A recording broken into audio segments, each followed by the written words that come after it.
नवदुर्गा नवदुर्गा हा कार्यक्रम घेऊन आम्ही तुमच्या भेटीला दरवर्षी येतात. नवरात्रामध्ये नवदुर्गा ही मालिका आम्ही चालू केलेली आहे. याचा उद्देश असा आहे की स्त्रीमध्ये जे सुप्त गुण असतात किंवा स्त्रियांमध्ये ज्या कला असतात त्यांचं हे असतात त्याचं दर्शन तुम्हाला व्हावं. समस्त स्त्री जातीचा जागर आपण करतो. फक्त नवरात्र म्हटलं की स्त्री जातीचा जागर आपण करत असतो. परंतु आम्ही असं न करता वर्षभर असे विविध उपक्रम घेऊन स्त्रियांमध्ये ज्या ज्या त्यांच्या कला आहेत किंवा त्यांच्यामध्ये जे वेगळं गुण लपलेलं आहे त्याचं दर्शन तुम्हाला घडवत असतो. आज एक अशाच नवदुर्गा आपल्या भेटीला आलेल्या आहेत.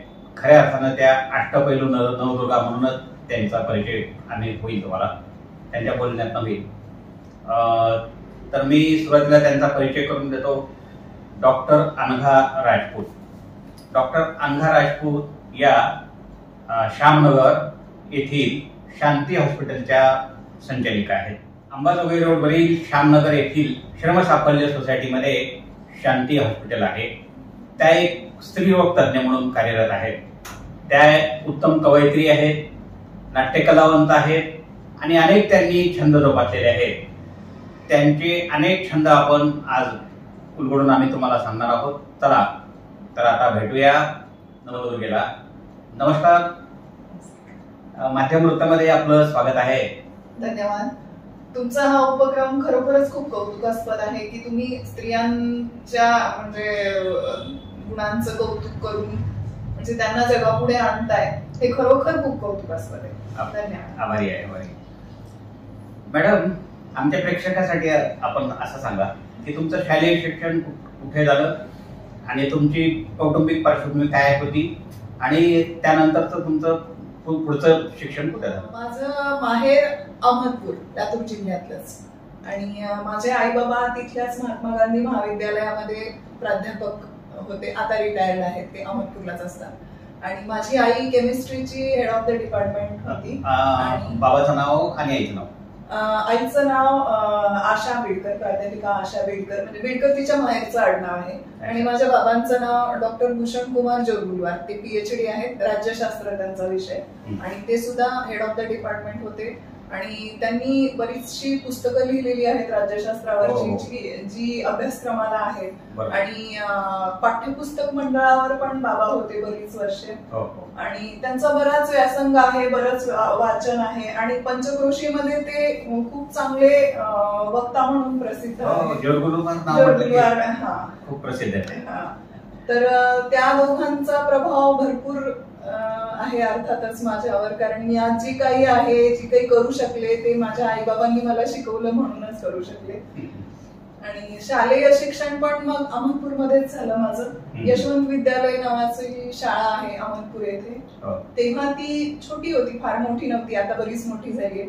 आणि माझे सगळे जे शिक्षक वृंद होता तिथला यशवंत विद्यालयातला, तो अतिशय तळमळीने शिकवणारा आणि म्हणजे खूप विद्यार्थ्यांकडे ते जातीनं लक्ष द्यायचे. आणि नुसता अभ्यास नाही तर बाकीच्या छंद किंवा कलागुणांना वाव मिळेल असे बरेचसे उपक्रम शाळेमध्ये व्हायचे. त्याच्यामुळे अभ्यासाची गोडी लागली, वाचनाची गोडी लागली. आणि इतर जे काही छंद जोपासण्याचा जो काही उगम आहे तो तिथे पण होता असं म्हणता येईल. म्हणजे शाळेतले दिवस माझे फार सुंदर होते. मी अजूनही मी मिस करेन शाळेतले. म्हणजे त्या आंतरजातीय विवाह झालेला होता? हो, माझ्या आई बाबांचा आंतरजातीय विवाह साली झाला. बापरे. आणि माझी आई ब्राह्मण, माझ्या आईचे बाबा म्हणजे माझे आजोबा हेडमास्टर होते, त्यांचं आडनाव बेडकर, हनुमंतराव बेडकर. आणि माझे बाबा शहापूरचे, म्हणजे देगलूर तालुक्यातलं शहापूर नावाचं एक छोटस गाव आहे आंध्रा बॉर्डरवर. आणि माझे बाबा पद्मशाली. अच्छा. आणि बाबांच्या घरची परिस्थिती तशीच गरिबीची होती आणि बाबांनी खूप गरिबीतनं शिक्षण घेतलेलं आहे, कष्टाने आणि स्वतःच्या बळावर ते पुढे आलेले आहेत. त्या मानाने आईच्या घरची परिस्थिती तशी चांगली होती, कारण तिचे वडील हेडमास्टर होते. मात्र या दोघांनी आंतरजातीय विवाह केला, दोघांच्या घरचा विरोध असताना सुद्धा. आणि नंतर अर्थातच तो विरोध मावळला वगैरे, ते सगळं झालं. पण अहमदपूरला येऊन त्यांनी शून्यातून सगळं विश्व उभं केलं. आणि त्याबद्दल मला खरोखरी त्यांचा खूप अभिमान आहे की त्यांनी खूप जिद्दीने आम्हाला तिघांनाही घडवलं. माझा एक भाऊ आणि एक बहीण आहे. माझी बहीण ती डॉक्टर आहे, ती नेफ्रोलॉजिस्ट आहे, हैदराबादला असते. आणि माझा भाऊ सर्जन आहे, डॉक्टर आनंद शहापूरकर म्हणून. तो अहमदपूरलाच त्याचं हॉस्पिटल आहे, वरद हॉस्पिटल म्हणून, तो पण सर्जन आहे. म्हणजे घरामध्ये तिघे डॉक्टर? हा, घरामध्ये आम्ही तिघेही डॉक्टर आहोत. माझी बहीण, तिचं नाव अर्चना दफ्तरदार, लग्नानंतरचं, ती हैदराबादला असते. मग आई वडिलांचा प्रभाव जसा होता तसा तुमच्यावर पडला आणि तुम्ही देखील आंतरजातीय विवाह केला? तसं म्हणजे करायचं म्हणून केलं असं नाही, पण योगायोगाने झाल्या त्या सगळ्या गोष्टी. आणि आमचं जे प्रेम जुळलं माझं आणि डॉक्टर विक्रमचं, तर आम्ही सांगितलं पहिल्यांदा आम्ही अनिरुद्ध जाधव सरांना, शाहू कॉलेजच्या. कारण आम्ही दोघेही शाहू कॉलेजचे विद्यार्थी. म्हणजे डॉक्टर विक्रम मला सिनियर होते 1 वर्ष आणि मी 11वीत होते. मात्र तेव्हा आमची ओळख वगैरे काही नव्हती. आमचं MBBS ला असताना आमचं प्रेम जमलं. आणि अनिरुद्ध जाधव सरांचा खूप मोठा वाटा आहे आमचं लग्न होण्यामध्ये. त्याच्यामुळे आम्ही सरांचे कायम ऋणी राहू. आपण गेल्या 25 वर्षापासून शांती हॉस्पिटल मध्ये स्त्री रोग तज्ञ म्हणून काम पाहता. तर हे 25 वर्षापासून तुम्ही हे हॉस्पिटल हाताळत असताना स्त्रियांमध्ये असे कुठले तुम्हाला प्रश्न प्रामुख्याने जाणवले, तुम्ही त्याच्यात काय लक्षात राहण्यासारख्या काही गोष्टी आहेत का? एक गोष्ट फार प्रकर्षाने जाणवली सर, की शहरी असो किंवा खेडूत असो, स्त्री ही स्वतःच्या आरोग्याला दुय्यम स्थान देते. आणि काही कुटुंबांमध्ये कुटुंबियांकडनं पण तिला तिच्या आरोग्याला किंवा तिच्या प्रश्नांना दुय्यम स्थान दिलं जातं. आणि स्त्रीला यात वावगं काहीच वाटत नाही. म्हणजे तिला तेवढं आत्मभानच नाहीये किंवा तेवढी सजगता नाहीये, तेवढा अवेअरनेस नाहीये, किंवा मी असं म्हणेन अज्ञान पण बरंच आहे. विशेषतः खेडेगावातल्या बायकांमध्ये अज्ञान खूप आहे, की ज्याच्यातून आजार लपवला जातो, लवकर दाखवायला येत नाही, किंवा आल्या तरी मोकळं बोलत नाही, सांगत नाही. आणि म्हणजे आता समजा एखाद्या बाईचं ऑपरेशन आहे आणि तिच्या मुलीचं लग्नही आहे, तर लग्न आधी करतील, पण कितीही तिच्या जीवाला धोका असला तरी ती ऑपरेशन नंतर करेल आणि आधी लग्न करेल. किंवा असं नाही म्हणेन की मुलीच्या लग्नामध्ये खर्च करणं जास्त महत्वाचं समजलं जातं.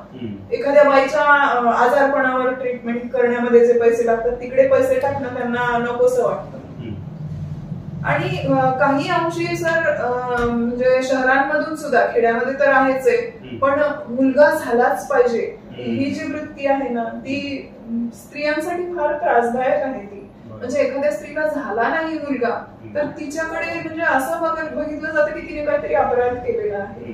किंवा त्यामुळे पुढे जाऊन मी असं म्हणेन की एखाद्या स्त्रीला मूल झालं नाही म्हणजे मूल होण्यातच बाईच्या जीवनाची इति कर्तव्यता आहे, हे जे ठरवून टाकलेले समाजाने, त्याच्यामुळे म्हणजे खूप त्रास होतो सर बायकांना, त्यांचा कोंडमारा होतो अक्षरशः. तर या सगळ्या बाबतीमध्ये ना थोडीशी जागरूकता किंवा थोडंसं त्यांना भान यायला हवं की आपणही महत्वाचे आहोत, हे जे आहे ते व्हायला हवं असं वाटतं. राहुल, आता मॅडम तुमच्या घरामध्ये कोण कोण आहेत आणि त्यांचं काय, त्यांची भूमिका काय, म्हणजे तुम्हाला त्यांचा सपोर्ट कसा मिळतो तुम्हाला? सर माझ्या माहेरी तर कोण कोण आहे मी सांगितलंच आहे. इकडे माझ्या घरी मी आणि माझे मिस्टर डॉक्टर विक्रम राजपूत जे जनरल आणि लॅप्रोस्कोपिक सर्जन आहेत, आणि माझी 2 मुलं आहेत. मोठा मुलगा माझा त्याने बिट्स पिलानी मधनं बीटेक केलेला आहे आणि UK मधून त्याने एन्व्हायरमेंटल मॅनेजमेंट मध्ये MS केलेला आहे आणि तो काही वर्ष इंग्लंडला होता पण त्याला तिथे आवडलं नाही म्हणून तो परत आला आणि आता तो पुण्यामध्ये आहे. त्याचा जॉब आहे पुण्यामध्ये आणि तो स्टार्टअप करायच्या विचारात आहे, स्टार्टअप चालू करायचा. दुसरा मुलगा माझा MGM मेडिकल कॉलेज औरंगाबादला आता सेकंड इयरला आहे आणि माझ्या सासूबाई असतात घरी. आणि म्हणजे मी हे जे काय सगळं करते ते या सगळ्यांच्या पाठिंब्याशिवाय मी करूच शकले नसते. विशेषतः माझ्या मिस्टरांचा माझ्या प्रत्येक गोष्टीमध्ये मला अतिशय सपोर्ट असतो. म्हणजे खास करून मला उल्लेख करा असं वाटतो सर, मी जेव्हा मी ठरवलं की मला व्यसनमुक्ती केंद्र चालू करायचंय तर तेव्हा बऱ्याच लोकांनी सरांना सांगितलं, म्हणजे डॉक्टर विक्रमना सांगितलं की तिथे सगळे दारुडे पुरुष येणार आणि तुम्ही तुमच्या बायकोला त्यांना हँडल करायला पाठवताय, म्हणजे कसं काय रिस्क आहे ती. म्हणजे कुठल्याच माणसाने असं केलं नसतं. पण त्यांना माझी पॅशन माहिती होती, माझी या विषयातली तळमळ माहिती होती, अभ्यास माहिती होता आणि ते म्हणाले तू कर, मी आहे, मी इथेच आहे, तू कर. आणि त्यांचा म्हणजे प्रचंड पाठिंबा आहे माझ्या प्रत्येक गोष्टीसाठी. आता आम्ही नाटकांच्या प्रॅक्टिसला वगैरे रात्री 2-2 वाजता मी घरी येते पण कधीच असं त्यांनी मला जाणवून दिलं नाही की हे तुझं काय चाललंय किंवा घरातलं सगळं शिस्त बिघडलीये वगैरे. खरं तर मी ते सगळं मॅनेज करूनच जाते परंतु कुठे काही 19-20 झालं तरी सगळेजण मला सांभाळून घेतात. माझ्या सासूबाईंचाही मला पूर्ण सपोर्ट असतो. म्हणजे मी कुठे गुंतलेली असेल तर त्याबरोबर घरातल्या गोष्टी सगळ्या करून घेतात. तर यांच्या सगळ्यांच्या सपोर्ट शिवाय मला शक्यच झालं नसतं. माझ्या मुलांचाही पूर्ण सपोर्ट आणि त्यांना मुलांना तर खूप कौतुक आहे की आई आपली एवढ्या सगळ्या गोष्टी करते. त्यामुळे त्यांचा सपोर्ट आहेच आहे नक्कीच.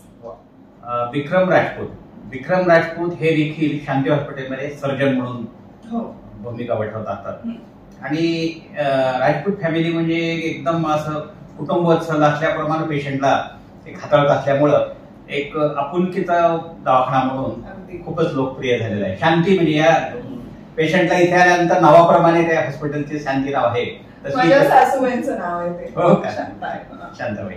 म्हणजे तुम्ही ठरवून डॉक्टर झालात का म्हणजे असं कसं काय? खरं म्हणजे ठरवूनच झाले डॉक्टर.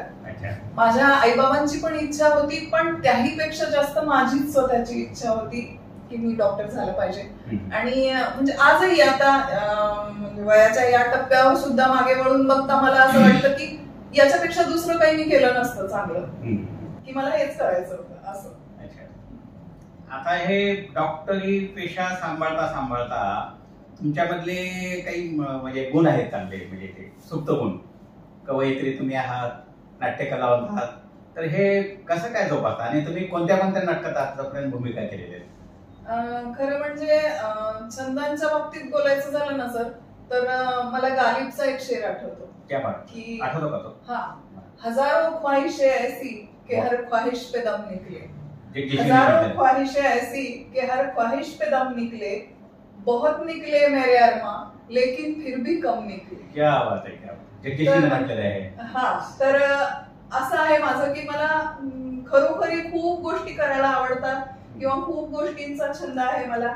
पण त्यातल्या त्या ज्या जास्त जवळच्या आहेत त्या मी अधिक जोपासण्याचा प्रयत्न करते आणि आता थोडासा जास्त वेळ देण्याचा प्रयत्न करते. इतकी वर्ष काय की व्यवसायामध्ये व्यस्त असल्यामुळं मी फारसा वेळ देऊ शकायचे नाही परंतु आता मी म्हणजे वेळ काढून मी छंद जोपासते बऱ्यापैकी. म्हणजे कोविडच्या काळामध्ये तो छंद तुम्हाला जोपासला? हो. रादर मी असं म्हणेन की कोविडच्या काळामध्ये जास्त जाणीव झाली की म्हणजे जे अस्थिर आहे आयुष्य आणि ते आपण भरभरून जगायला हवं ही जाणीव जी झाली ना त्यामुळे मग मी छंदांना जास्त उभारी दिली कोविडच्या नंतर.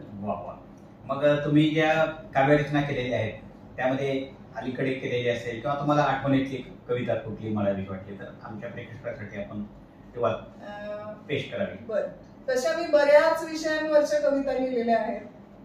त्यातली स्त्रीवादी आहे, हो स्त्रीवरची पण आहे, सामाजिक आहे किंवा नाटक माझ्या आयुष्यात आल्यानंतर काय झालं त्याच्याबद्दल पण मी कविता केलेली आहे. ऍक्च्युली ती बरीच मोठी कविता आहे, मी फेसबुकवर टाकलेली आहे. त्याच्यातलं ऐकायला आवडेल तुम्हाला? हो नक्की. हो, माझा अगदी जिव्हाळ्याचा विषय आहे. आणि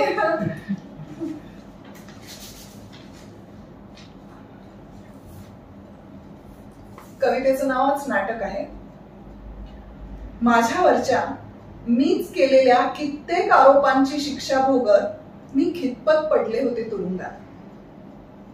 नाटकाने या कोठडीची कडी अलगद काढून मला कैदमुक्त केलं. नुसतं इतकंच करून थांबलं नाही नाटक. नुसतं इतकंच करून थांबलं नाही नाटक.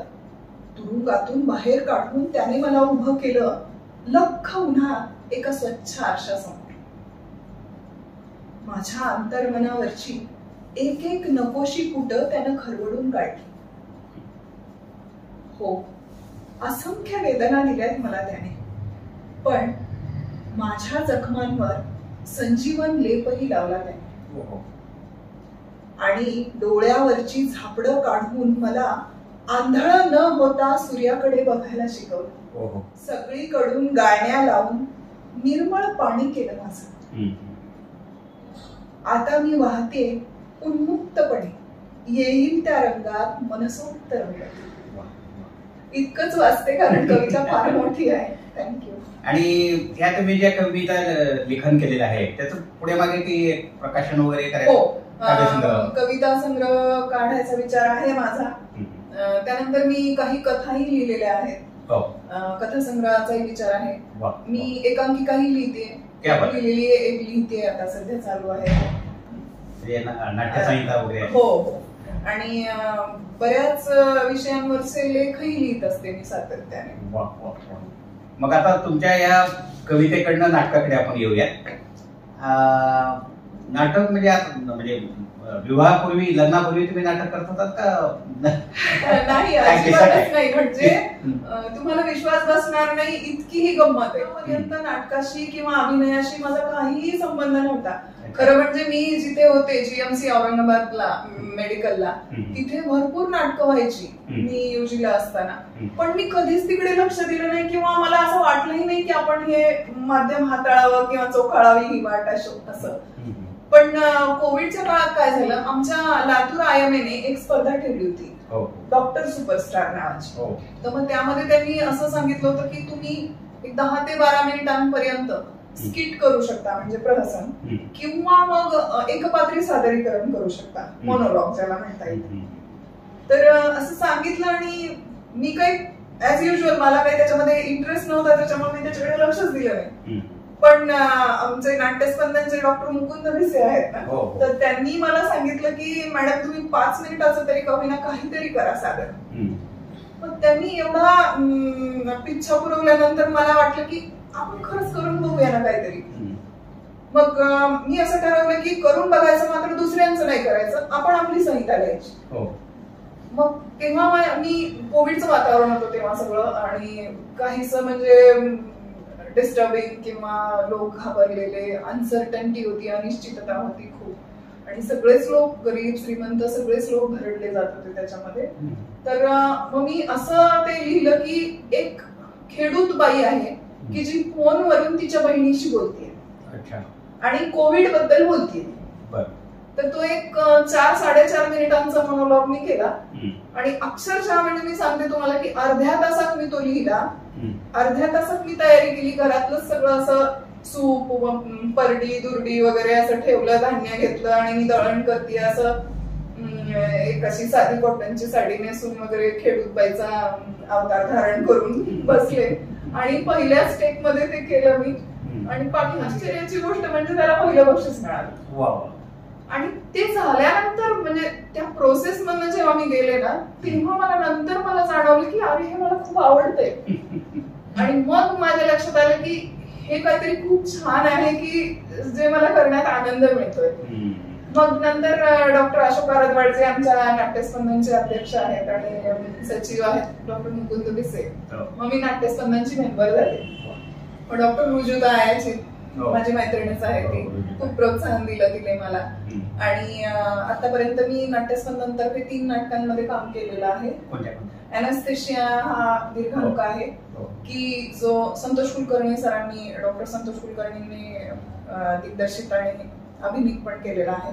आणि दुसरं होतं ते वटवट सावित्री नावाचं विनोदी नाटक की जे म्हणजे बऱ्याच काळानंतर आम्ही त्याला रंगभूमीवर आणलं आणि धमाल केली. तर ते दिग्दर्शित केलं होतं संजय आयरचिकांनी. आणि नंतर साठीचं काय करायचं हा नुकताच मार्च मध्ये परवाच्या आम्ही केला दीर्घांक.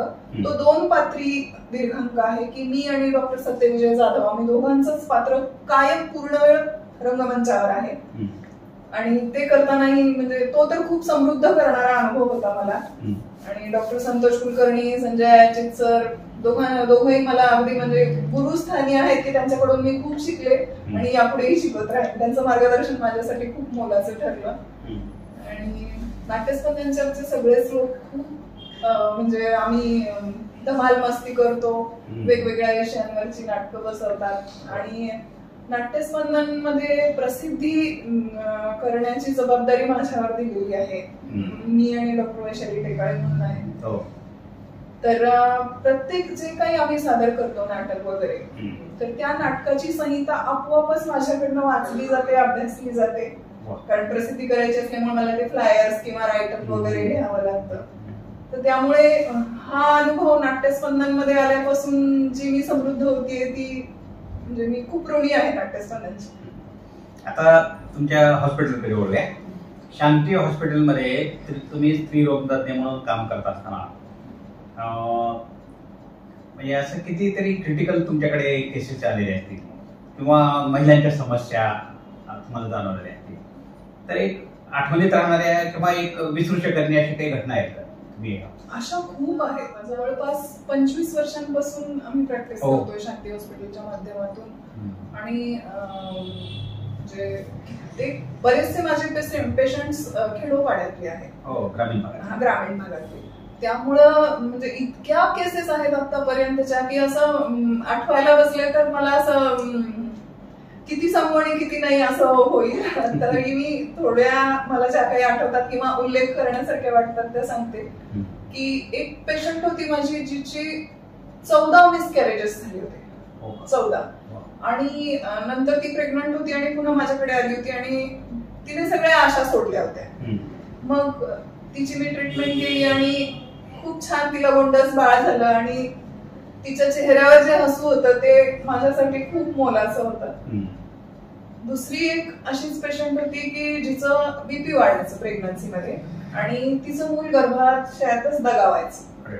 मग असं 4-5 वेळेला झालं होतं आणि बीपी वाढल्यामुळे तिच्या जीवाला, पेशंटच्या जीवाला पण खूप धोका असायचा.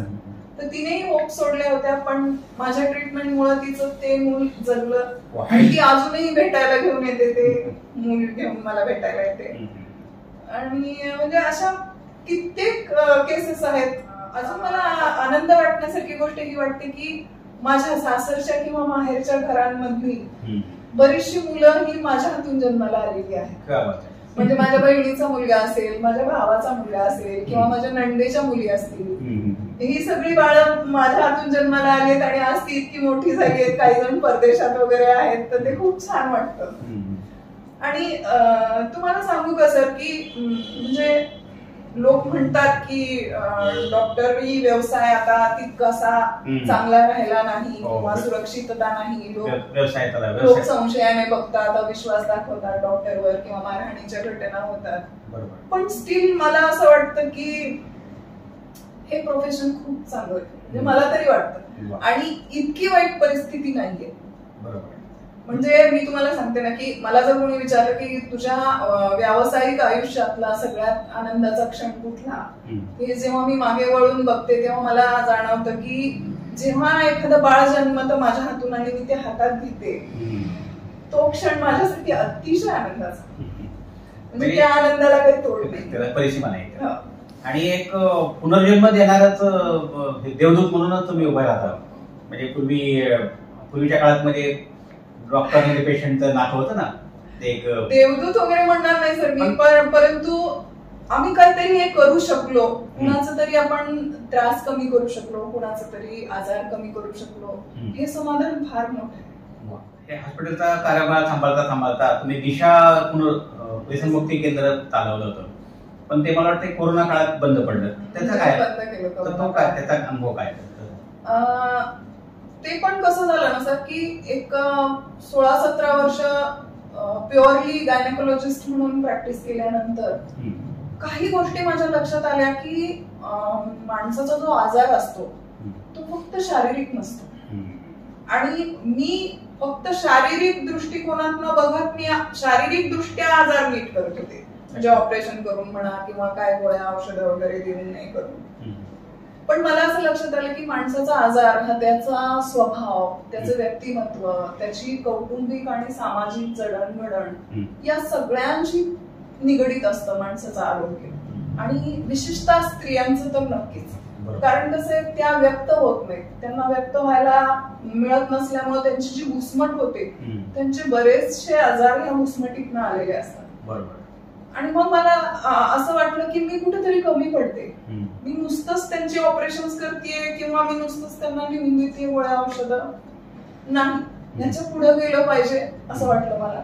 आणि अजून एक कुठेतरी एक ओढ अशी होती ना की आपण शरीराबद्दल सगळं जाणून घेतलंय की शरीर कसं काम करतं किंवा शरीराचे आजार काय आणि त्याच्यावरचे उपचार काय, पण मन कसं काम करतं आणि मनाच्या आजारांवर काय उपचार असतात किंवा काउन्सिलिंग किंवा समुपदेशन हे किंवा सायकोथेरपी सुद्धा हे किती महत्वाचं आहे आणि ते किती चांगल्या पद्धतीने काम करतं की जेणेकरून कधी कधी शारीरिक आजार सुद्धा बरे होऊन जातात की जे औषधांनी बरे होत. बरोबर. तर या ओढीमधून मग मी 2018 मध्ये मी सायकोलॉजी आणि काउन्सिलिंग मध्ये पोस्ट ग्रॅज्युएशन केलं. आणि नंतर मी कोविडच्या नंतर सायकोथेरपीचं पण मी ट्रेनिंग घेतलं स्पेशल पुण्याहून. आणि डॉक्टर आनंद नाडकर्णींचं IPH नावाचं एक संस्था आहे मुंबईला, ठाण्याला. तिथली सुद्धा मी अनेक वर्कशॉप्स किंवा अनेक त्यांचे ट्रेनिंग प्रोग्राम्स अटेंड केलेले आहेत. आणि जास्त इंटरेस्ट मला व्यसनमुक्ती मध्ये होता, म्हणून मग मी ठरवलं की आपण चालवून तरी बघायचं, व्यसनमुक्ती केंद्र चालवायचं. म्हणून मग मी व्यसनमुक्ती केंद्र सुरू केलं होतं. नंतर पुढे कोविडमुळे इतकी आणीबाणीची परिस्थिती असल्यामुळे ते मला बंद करावं लागलं. पण अजूनही माझा म्हणजे व्यसनमुक्तीचा कडची जी ओढ आहे ती आहे. आणि मी आता मी OPD बेसिसवर मी काउन्सिलिंगचे किंवा सायकोथेरपीचे पेशंट्स घेते की ज्याच्यामध्ये डिप्रेशन आहे, एन्झायटी आहे, फोबियाज आहेत किंवा ऍडिक्शनचे पेशंट सुद्धा किंवा बिहेव्हिअरल ऍडिक्शन हा जो प्रकार आहे सर आजकाल, म्हणजे इतकी वर्ष असं होतं की फक्त पदार्थांचं व्यसन लागू शकतं असं वाटायचं. पण आता असं झालेलं आहे की वर्तनाचं पण व्यसन असतं. म्हणजे जसं की मोबाईलचा यूज किंवा गेमिंग आहे किंवा जुगार आहे किंवा पॉर्नोग्राफी आहे किंवा सेक्स ऍडिक्शन आहे किंवा कामाचं सुद्धा ऍडिक्शन, आपण ज्याला वर्कोहॉलिक म्हणतो ना, सहज शब्द वापरतो आपण हा. तर ह्या सगळ्या वर्तनाच्या व्यसनामध्ये होणारं रूपांतर आहे. तर हा प्रश्न खूप ज्वलंत झालेला आहे. तर त्यामुळे मला असं वाटलं की याच्यासाठी काहीतरी केलं पाहिजे आणि म्हणून मी ते चालवलं. आणि तो अनुभव मला खूप समृद्ध करून गेला, कारण माझे बरेचसे पेशंट्स बरे झाले त्याच्यातनं आणि ते आजही सोबर आहेत. आजही मला त्यांचे फोन येतात, त्यांच्या घरच्यांचे फोन येतात, त्यांना म्हणजे काही प्रश्न पडतात मग ते फोन करून विचारतात. म्हणजे काही तर बऱ्याच उच्च पदावरचे लोक आहेत की ते आज चांगल्या पद्धतीनं जीवन जगतायत. ते बघून मला खूप समाधान वाटतं. आपण म्हणजे वैद्यकीय व्यवसाय सांभाळता अनेक छंद जोपासले आहेत, तर त्या छंदाबद्दल सांगा. आणि आम्हाला एक माहिती अशी आमच्याकडे आहे की तुम्ही उत्तम गाता देखील. ते थोडं छंद म्हटल्यानंतर असं म्हणता येईल की बऱ्याच गोष्टी आहेत, पण मला वाचन आवडतं. आणि माझं वाचन म्हणजे एका पर्टिक्युलर सब्जेक्टशी किंवा कॅटेगरीशी लिमिटेड नाही, तर मी म्हणजे बऱ्याच प्रकारची पुस्तकं वाचते मी. अवांतर. त्यातही मला मानवी नातेसंबंध किंवा मानवी स्वभाव, मानवी वर्तन यांच्याबद्दल ज्याच्यामध्ये असतं असे विषय मला आवडतात. आणि आशा बगे, सानिया किंवा प्रिया तेंडुलकर, मिलिंद बोकील हे माझे आवडते लेखक आहेत, लेखक लेखिका. आणि अच्युत गोडबोलेंची पण पुस्तकं वाचते मी. रिसेंटली मी सोफीज वर्ल्ड नावाचं एक पुस्तक वाचते जे खूप सुंदर आहे. आणि अंजली चिपलकट्टी नावाच्या एक बाई आहेत की त्यांनी माणूस असा का वागतो नावाचं एक पुस्तक लिहिलेलं आहे की जगभरामध्ये मानवी वर्तनावर जे काही प्रयोग झालेले आहेत त्याच्यातून जे निष्कर्ष काढलेले आहेत त्याच्याबद्दलचं हे पुस्तक आहे. म्हणजे आपल्याला सहज कळतं की असं का वागतो माणूस, पण म्हणत नाही का कधी कधी की हा असा कसा वागला, तर ते त्याचं उत्तर त्या पुस्तकामध्ये सापडेल आपल्याला. असं म्हणजे पुन्हा विजय तेंडुलकरांचं मी सखाराम बाइंडर वाचतीये सध्या. तर असे पुस्तकांचं वाचन म्हणजे असा एकही दिवस जात नाही की मी काहीतरी वाचलं नाही, असं आहे. आणि लेखनाचाही मला छंद आहे, बरंच लेखन केलेलं, जसं आता मी तुम्हाला सांगितलंच. त्यानंतर मला स्वयंपाक करायला खूप आवडतं. क्या बात आहे. खूप म्हणजे अगदी माझं पॅशन आहे ते. मला मेडिटेशन सारखं आहे स्वयंपाक करणं. म्हणजे अर्ध्या रात्री जरी तुम्ही मला उठून सांगितले की 50 माणसांचा स्वयंपाक करायचा आहे, तरी मी आनंदाने करेन. मी आतापर्यंत कधीच कंटाळा करून किंवा चिडचिड करून स्वयंपाक केलेला नाहीये कधीही. आणि विशेष म्हणजे आरोग्यपूर्ण किंवा हेल्दी ज्याला म्हणू आपण, अशा काही माझ्या रेसिपीज मी तयार केलेल्या आहेत की ज्याचं मी पुस्तक आणायच्या विचारात आहे. आणि दुसरी आनंदाची गोष्ट म्हणजे मेन्यू प्लॅनिंग जे असतं की आज काय करू, रात्री काय करू, भाजी काय करू, हे जे प्रश्न बायकांना पडलेले असतात ते बायका समजू शकतील नक्कीच. तर त्यासाठी मी मेन्यू प्लॅनिंगचं सुद्धा त्याच्यामध्ये मी अंतर्भाव करते. तर हा माझा म्हणजे चालू आहे साइड बाय साइड या सगळ्या गोष्टी माझ्या. म्हणजे तुम्ही थांबत नाही, काही ना काही चालूच असतं तुमच्याकडे. त्याच्यानंतर अभिनय तर आहेच आहे आणि गाणं पण गाते मी. पण मी शास्त्रीय संगीताचं वगैरे असं काही शिक्षण नाही घेतलेलं. उपजत म्हणता येईल. आईने ती गोडी लावली, माझी आई पण गायची, त्यामुळे आईने ती गोडी लावलेली आहे. तर ही सर नितळ नावाच्या चित्रपटातली प्रार्थना आहे. म्हणजे माझी फार आवडती प्रार्थना आहे. पानी सा निर्मल हो मेरा मन, धरती सा विचल हो मेरा मन, सूरज सा तेजस हो मेरा मन, चंदा सा शीतल हो मेरा मन, पानी सा निर्मल हो मेरा मन, धुंधलाई आंखें जब भरमाया चित्त है, मन को समझे ना जब सत्य क्या सत्य है, चंचलता मोह से दूर रहे, अपने ही द्रोह से दूर रहे, करुणामय निर्भय हो मेरा मन, पानी सा निर्मल हो मेरा मन, धरती सा विचल हो मेरा मन. वा वा, खूप सुंदर प्रार्थना म्हटली मॅडम. आवाज देखील गोड होता तुमचा एकदम. वा, खूप छान, सुंदर. वा. आता मुलाखतीच्या शेवटाकडे आपण आलेलो आहोत. सध्या नवरात्र आहे. तुम्ही उत्तम कवयित्री आहात, कथाकार आहात, नाटककार आहात आणि सजग नागरिक आहात. तर या अनुषंगानं तुम्ही नवरात्र म्हणून समस्त नारी शक्तीला काय संदेश देणार? संदेश द्यायला मी कोणी फार मोठी नाहीये. तुम्हाला खरं सांगू का, प्रत्येक स्त्रीचं आयुष्य हा संघर्ष असतो आणि प्रत्येक स्त्री काही ना काहीतरी देते एकमेकींना. म्हणजे फक्त तिला ते आपल्याला घेता आलं पाहिजे किंवा तितके आपले डोळे उघडे पाहिजेत की कुठली स्त्री काय सांगते आपल्याला. त्यामुळे मी काही फार मोठी नाहीये संदेश वगैरे देण्यासाठी. हा, माझ्या मैत्रिणी म्हणून थोडस हितगुज म्हणता येईल अशा प्रकारचं मी करेल. संदेश देण्या इतकी मोठी नाहीये. पहिलं तर मी असं सांगेन की शिक्षण ही फार पॉवरफुल गोष्ट आहे. आज मी जी काही आहे ते माझ्या आईबाबांनी मला शिकवलं म्हणून किंवा मी शिकले म्हणून. त्याच्यामुळं शिक्षण ही खूप महत्वाची गोष्ट आहे. विशेषतः तरुण मुलींना, शाळेतल्या मुलींना वगैरे मी सांगू इच्छिते की शिक्षण हे खूप सिरियसली घ्या.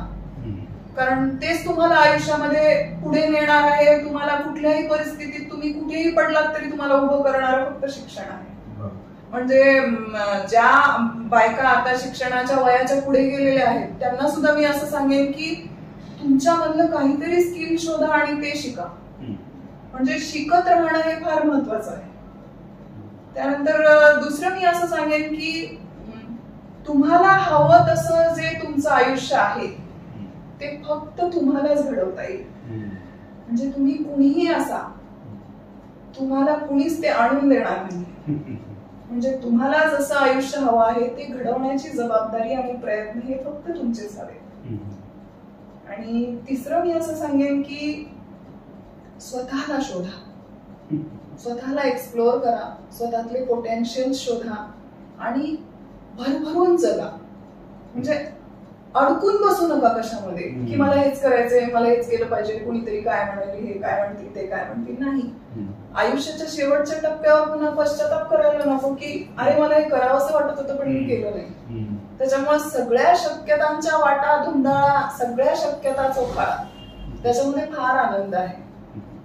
आणि शेवटचं मी सांगेन की म्हणजे माझ्या आयुष्यामध्ये ती गोष्ट फार महत्वाची आहे की ज्याला आपण ग्रॅटिट्यूड किंवा कृतज्ञता म्हणतो. की कृतज्ञता ही इतकी सुंदर गोष्ट आहे की जी कुठल्याही नकारात्मक परिस्थितीला, कुठल्याही संकटाला किंवा कितीही वाईट परिस्थिती असली तरी ती सह्य बनवते. मी सुसह्य म्हणणार नाही पण सह्य तरी निश्चितच बनवते.